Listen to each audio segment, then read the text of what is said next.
अमरावतीच्या विद्यमान खासदार आणि भारतीय जनता पक्षाच्या उमेदवार नवनीत राणा यांच्या जात वैधता प्रमाणपत्राबाबत सर्वोच्च न्यायालयाने आज निकाल दिला आहे। 2019 मध्ये झालेल्या लोकसभा निवडणुकीच्या वेळी त्यांनी बनावट जात प्रमाणपत्र दिल्याचा आरोप करण्यात आला होता। या प्रकरणी उच्च न्यायालयाने त्यांच्या विरोधात निकाल दिला होता। या निर्णयाला नवनीत राणा यांनी सर्वोच्च न्यायालयात आव्हान दिले होते। आज सर्वोच्च न्यायालयाने नवनीत राणा यांचे जात प्रमाणपत्र वैध ठरवले आहे, त्यामुळे उमेदवारी अर्ज भरण्यापूर्वीच त्यांना दिलासा मिळाला आहे।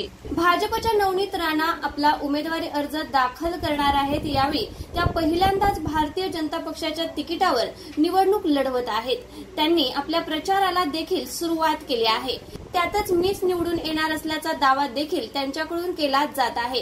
या संदर्भात आज त्यांनी सकाळीच अमरावती शहरातील मंदिरांना भेट देत दर्शन घेतले। जात वैधता प्रमाणपत्राचा निर्णय हा माझ्या बाजूने लागणार असल्याचा दावा नवनीत राणा यांनी केला आहे।